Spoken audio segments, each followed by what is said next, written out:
Ann Putton with Esports Connected.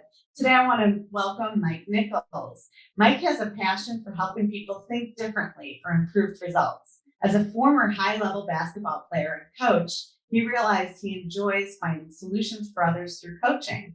His business is Elite Sports Mind 23 after Michael Jordan. Yes. Now, Mike has developed 7 pillars called the NEAT system. This is a 6-week program to tune up your life.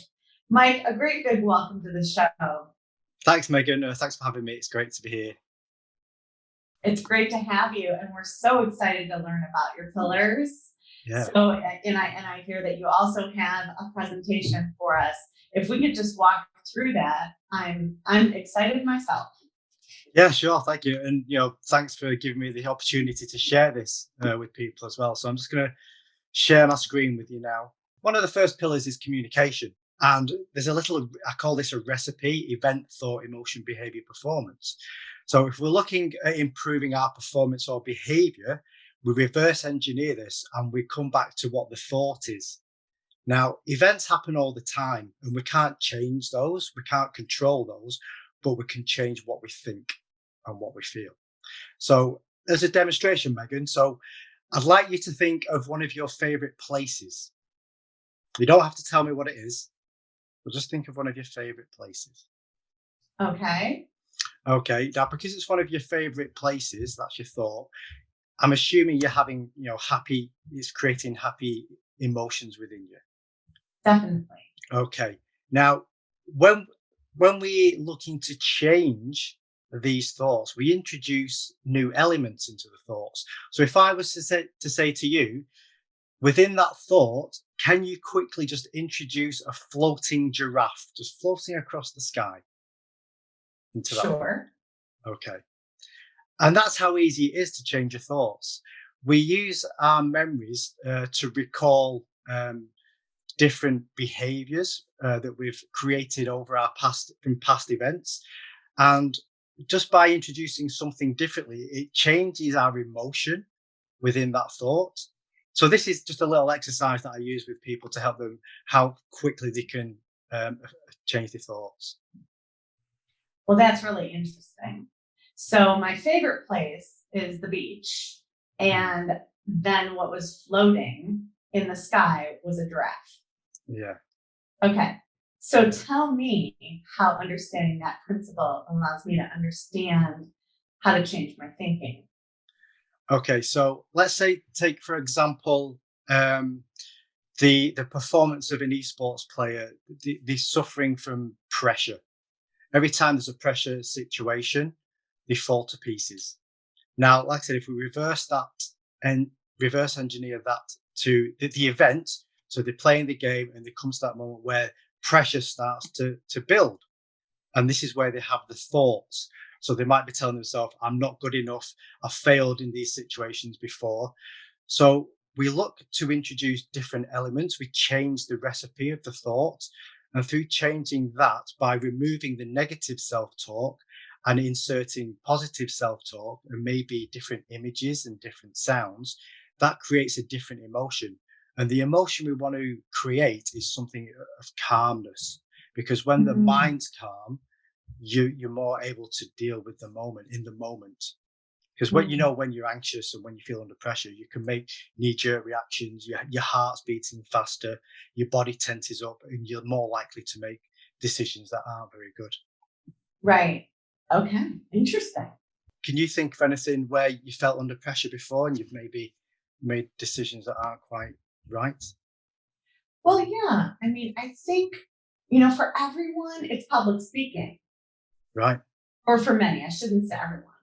But, every time, for me, even being on this show, I'm always feeling more pressure to deliver.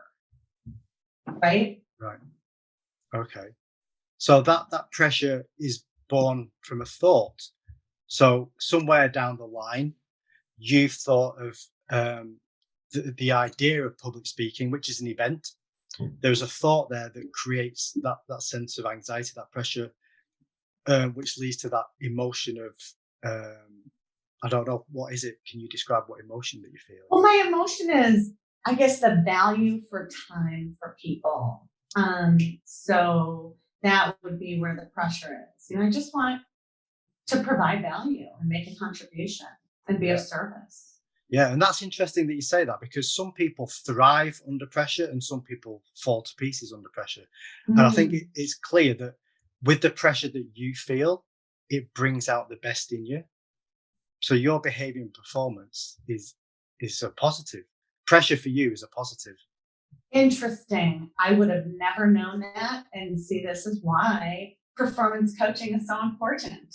It is, yeah. A lot of people have a misunderstanding of some of these concepts sometimes, and they make an assumption just because things are as they are, you can't change them, but you really can. And this is what these 7 pillars help people do. So, are you okay to move on to the next pillar? Yes, please. So, core values. The core values are the things that drive us, the things that inspire us to do what we want to do. Now, when I did this exercise, the first time I did it, I found 10, and 10 of those, they sometimes crossed over to each other. So the instruction then was to narrow them down to 3. So my 3 core values, and this is how I strive and try to live my life, is through accountability, balance, and calm. So if you have a quick look at that list, Megan, are there any values that stand out for you there? Sure, let me look.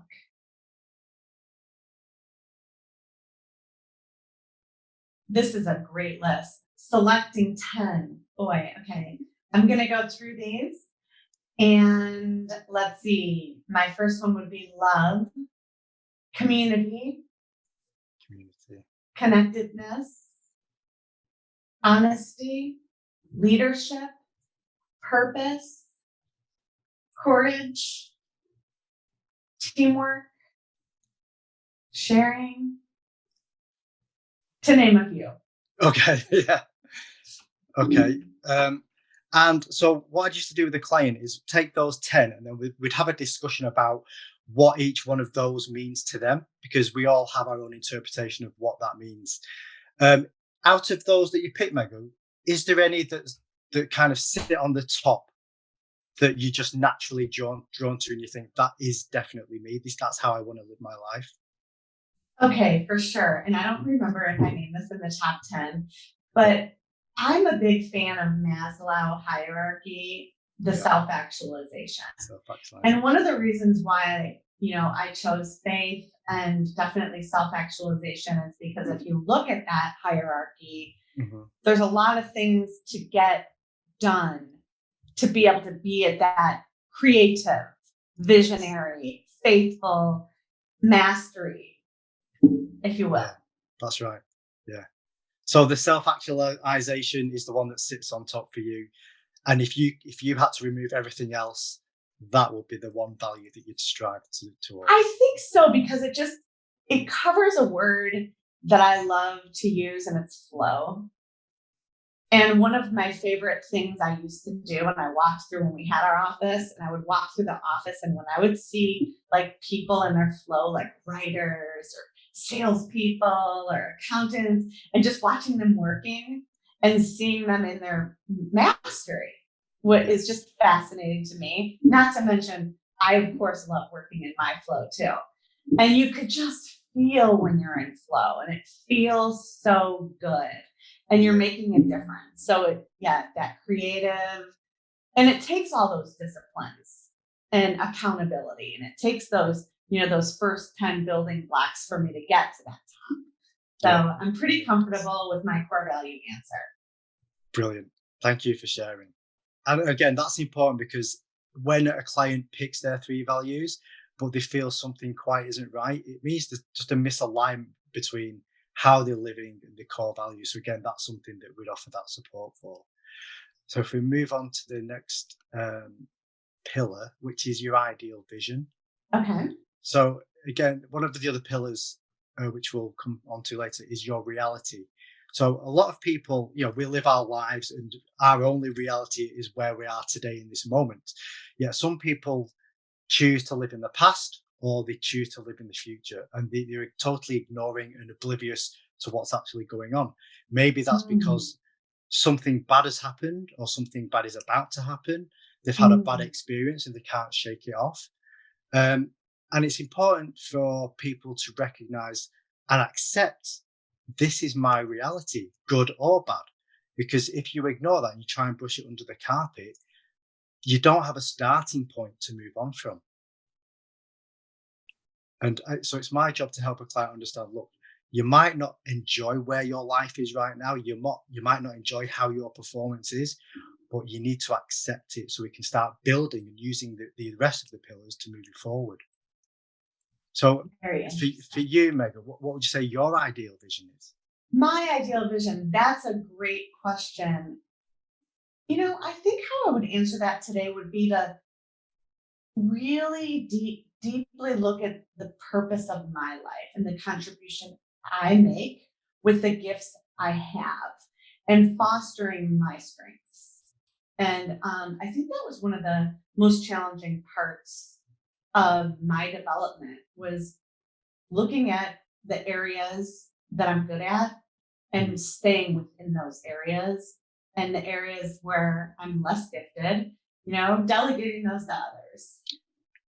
Yeah, and that's a great point you made there, that you've recognized your strengths and weaknesses and you delegate, the things that other people can do better. And then we move on. Oh, that's your reality. So we've touched upon your reality there, just briefly. And again, it's accepting where you are today. It might not be where you want to be, but again, this is the starting point for potential clients. And there's various examples here that we look at reality. So we look at income, freedom, relationships, performance, and confidence in an area of life. And then one of the other pillars is unrealistic expectations. So there's one person that I'm working with at the minute who's performing, but in a way he told me that he's trying to live up to other people's expectations, and that's Mm, taking him away from who he is as a person. Because all these people are saying, if only you just did this, you'd be great. mm, And that's causing an internal conflict with him because, first of all, he respects these people who are telling him this. yeah, Um, but at the same time, it's not who he is as a person. And when there's that misalignment between these unrealistic expectations, the performance can be hindered. And we were talking about flow before. And when you're trying to live up to the unrealistic expectations of others, it does take you out of the flow because you end up second guessing yourself and you're trying to live your life for other people.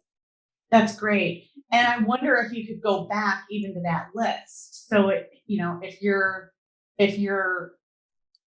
your value list doesn't even of those 50 words, if it's the 49th or 50 word, it's not even aligned with your value, that would be an unrealistic expectation. So just understanding, knowing who you are is so important, and what gifts you have is my Yeah, hearing of this. that's exactly it, Megan. Yeah, and sometimes it takes courage to look inside and say, "This isn't who I'm supposed to be. This isn't Mm, who I am. I want to change because something isn't quite right."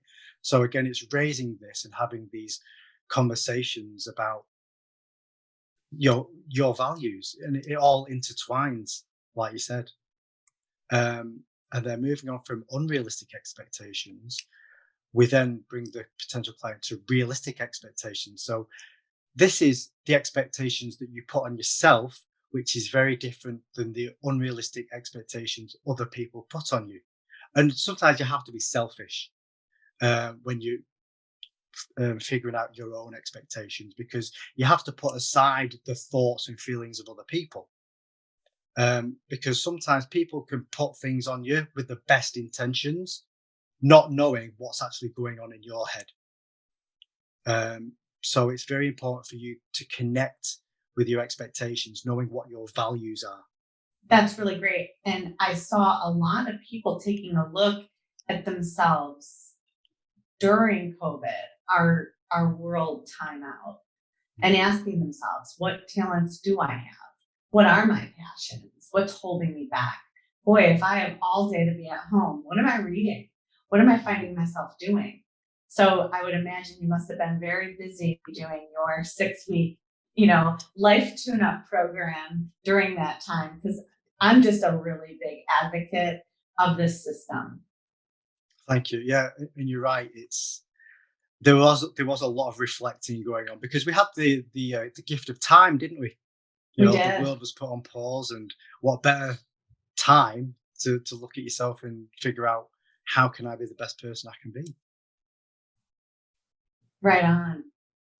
Okay, so moving on to one of the next pillars. So limiting and mistaken beliefs. So as we go through life, usually as children, we form our beliefs from our parents, from those who care for us, from our friends, from relatives. And at the time, we're not conscious of these beliefs that we're creating. And usually they don't cause us any problems. But as we get older, our beliefs change, our lives change. And when we get to perhaps points where we are struggling with something, we have to kind of take ourselves back to specific moments and say, am I struggling now because I'm holding onto a mistaken or limiting belief that's stopping me from moving forward? So the example I give is, if you imagine two teams, one's red and one's blue, and all your life you've been supporting the blue team. Now, the blue team at this moment in time isn't doing too well, but you're supporting them and you're getting frustrated. You're becoming anxious because whatever the blue team's doing, it's not working for you. You don't like it. But one of your friends supports the red team, and the red team are doing really well. They're thriving, they're winning all the games, and the person who supports them is really happy. Now, your friend comes to you and say, "Why don't you come and support the red team? It's brilliant over here." And you're like, "Well, I've always supported the blue team, so I'm going to stick with my beliefs, even though the blue team is causing you pain." So somewhere down the line, you formed a belief that supporting the blue team was the thing to do. So is it fair on anyone to stick to a belief if it's causing them pain, if it's causing them anxiety, when there's another opportunity here to support something else? So again, it's one of the questions I like to use is, for what purpose do you do that? For what purpose do you choose to do that? So again, it allows the potential client to reflect and really consider, is that belief worth holding on to? And if it is, for what purpose? Why am I when it causes me so much pain? Interesting. I like what you talk about as far as like inherited beliefs. I was reading a letter from my great grandfather Wow. to my grandfather, and he titled the letter Decision Making. Right. And he talked in the letter about how important it is to be decisive. And here I am, 4 generations later, a very, very decisive person. I'm all of that advice he gave, I read, and I was like, oh my gosh, I inherited this skill. Yes. And I would imagine there can be a letter written about why being quick to decide on things can have an impact negatively as well. For me, it was illustrated as a positive discipline to have. Now, somebody can make the same argument. Don't be decisive. Take your time. Be adverse to risk. The whole story for me in sharing that is, this is an inherited, deeply rooted belief that I found from my great great grandfather. It was mind blowing. When you read that letter, how old were you? I was just recently reviewing the letter. Okay. And so it was actually during COVID. I was going through old boxes and old letters, and they're letters from my great grandfather to my grandfather. They're just copies that were shared in family genealogy. Sure. And it was just amazing because throughout many of the letters, there was about 10 of them, I had almost all of the inherited skills of which he was telling his son are important. So he passed them on to you. He had passed them on to me 4 generations later. So it would make me think, Mike, what have I taught? What did I learn that needs to be unlearned also? Without even knowing? I don't even know what I don't even know. No. So this performance coaching is fascinating for me. Please continue. Yeah, thank you. We'll move on to the next pillar, which is relationships. So if you think of the relationships within, so you've got, the CEOs or the leaders, the managers, the players, there's all a relationship kind of string going through them. And sometimes relationships can thrive when everyone feels valued, when everyone feels understood, and when everyone feels supported. Problems occur at any level when there's a fracture in that relationship. And those fractures can occur quite quickly, in my experience, through just a word, a look, or a comment. Because, we talked about communication earlier. Communication is always a two-way process. So the message that I send has an intent behind it. Now, how that's received, it might be received in a different way, depending on the tone of my voice, depending on my facial expression, and where the receiver's head is at that moment in time. And, it's important to, as a leader, that you understand the kind of emotional intelligence behind communication, because you want those people below you and in your organization to be the best they can be. So as a leader, your attitude has to be, what is it that I can do to help you thrive or to be the best you can be? And that is understanding people. Isn't that great? I just read a book right before we launched this podcast this year. And it is how one of the reasons we came up with the name Esports Connected. The book was Everyone Communicates, Few Connect. Right. And I read the book and I thought to myself, as a society, as a world, as a nation, we are all traumatized by the pandemic. Mm. Everybody. So what happens when we have trauma is we're going a little faster or we're going a little slower. And we're off that, the word you use is maybe alignment. We're out of alignment just a little. Mm-hmm. So the discipline that I have chosen for me is to slow down. Because my trauma likes to go faster than, I gotta go. So if I slow down, I'll present myself to connect, not just communicate. And there's a disconnect already as we're going through the world with our masks. We can't touch. We have to be 6 feet apart. Yeah. So it's taken a toll on our relationship. So I love that you have this as one of your pillars. And you make a really good point, because, I'm used to hugging family and friends, mm-hmm. and we're not allowed, and that does take away some of that, our ability to connect with people. I'm hoping this ends quite soon. I think we're nearly there, aren't we? We're coming out. And then there's the post trauma, and so the mm-hmm. breaking through the barrier of the post trauma to connect. And the intelligence that's involved emotionally to understand. So, there's a lot of awkwardness that we inherently have now.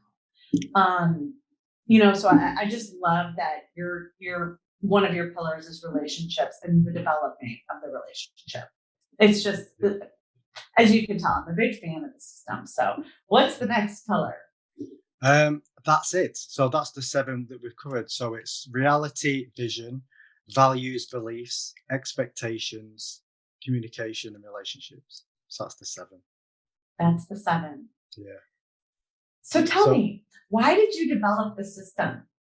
Good question. So because I was a former high-level athlete and coach, um, I kind of got curious when I got to the end of my kind of playing career. I was always curious as to why. Firstly, I could play at a higher level. I'm 5'7". In the basketball world, I wasn't that tall, and but so I must have been doing something that allowed me to compete with the taller guys. So I started off a research project around emotional intelligence. And what I discovered was I was just really good at anticipating by reading body language and facial expressions. So the system kind of came about from all my putting together my experience, my training, my observations, my research, because I wanted to give back and help other people. Not only in performance, but I'd heard stories about people suffering. So I'd heard stories about, worst case scenario, people committing suicide, people dropping out of the game, um, you know, when they're at the peak of their performance, just through, like, I remember speaking to a former professional football player, and he told me a story that he was bullied, and this is someone who played at the top level, and it's just not right. Some things that happen just aren't right, but they can be avoided with the right education. So the whole idea behind this is to kind of put everything together and present it in a way that, look, if you're struggling as a leader or a performer, then this can help you improve your performance and well-being going through this process. So it's about helping and giving back. You know, one of the things that I feel with you is calm. When I first Yes. talked to you on the phone, I remember I like this guy. There's a calmness around him. So I'm not surprised that that's one of your top values. And I would imagine that you're an incredible performance coach for these intense athletes that are competing and everything's on the line for them. So, if they're off and they need to regroup or recenter, can you tell me a little bit about that? Because it sounds to me like it's one of your, gifted values, working in your zone. Of course. So, the coaching that I deliver, I purposely do it away from the playing environment or the working environment, because when you're in that's your own space, there's a sense of comfort and you're able to open your mind a little bit more without any distractions. So the idea then is to take people through the 7 pillars where they're in a state of mind that's more accepting, that's more open, and more open to explore what these concepts mean without the fear of being criticized or judged. So we talked about, operating under pressure earlier. So we create new recipes in this calm space. So when they then come into the game and they come into that moment of pressure, we've put in place a new recipe for them to practice. So all the training is done in a calm place. And then when they come into that moment, they're able to reframe their thinking and behave and think in a different way to help them overcome those moments where they've suffered from in the past. Can you give me a couple ideas of who is the perfect candidate to hire you for coaching? I heard you say CEO. I think, we've talked earlier that we recognize that there are people in leadership positions now that have kind of graduated or found themselves moving up the ranks from being a professional gamer to leading organizations. And for me, it's very different from being a professional gamer to leading, because you need a different mindset, you need a different approach. Some people are great at making that transition. They just have this instinct. But then you've got something that I call purposeful leaders and accidental leaders. And the accidental leaders just find themselves in this position of leadership because they've just got a passion for what they're doing, but they don't necessarily know how to bring everything together.